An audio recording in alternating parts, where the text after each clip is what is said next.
Today, we're going to be talking about the basics of design. Everything from color theory and layout to choosing the right fonts. Whether you're designing a website, a social media post, or even a flyer, understanding these principles will help you create designs that are both beautiful and effective. Good design doesn't just happen. It's built on a foundation of principles that help create visual harmony and communicate your message effectively. Whether you realize it or not, elements like color, layout, and font selection all play a crucial role in how people experience your designs.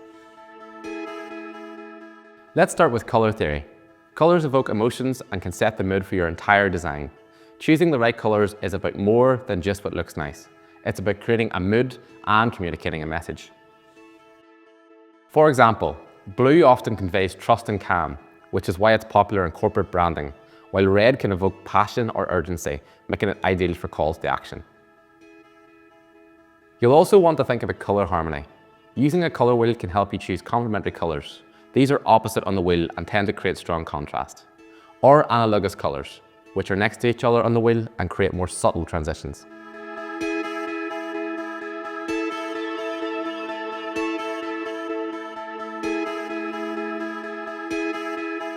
Next, let's talk about layout. A well-structured layout guides the viewer's eye and ensures they see the most important information first.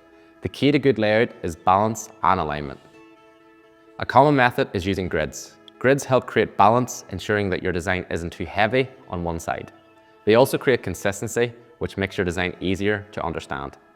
You can also apply the rule of thirds, which involves dividing your layout into 3 equal parts. By placing key elements along these lines, your design will feel more balanced and dynamic. Now on to typography, one of the most important aspects of design. Fonts do more than convey words, they convey personality. Serif fonts like Times New Roman are classic and traditional, while sans serif fonts like Arial are modern and clean. When choosing fonts, think about readability. For body text, go for something clean and simple like a sans serif font. For headings, you can be more creative, but make sure it's legible. You'll also want to consider font pairing. A good rule of thumb is to pair a decorative or bold font with a simpler font to create contrast and hierarchy. Spacing is just as important as the elements themselves.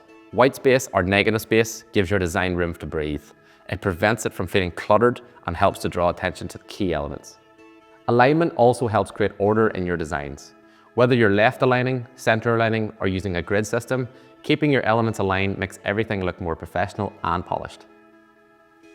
Visual hierarchy is the arrangement of elements in a way that guides the viewer's attention in order of importance. Larger elements typically draw more attention, so use size and weight to create a clear hierarchy. You can also use color and contrast to create hierarchy. For example, a bold color for a call to action helps it stand out against a more neutral background. Finally, consistency is key. Stick to a limited color palette and a couple of fonts throughout your design to create a more cohesive look. This not only makes your design look polished, but also helps with branding if you're creating for a business. Now that you understand the basics of color, layout, fonts, and hierarchy, you can bring them all together to create designs that are both functional and visually appealing. And there you have it. Those are the basics of design theory. Whether you're working on a website, a social media graphic, or a business card, these principles will help you create designs that not only look good, but also communicate your message clearly. Thanks for watching this video. If there's anything else we can do for you, just let us know.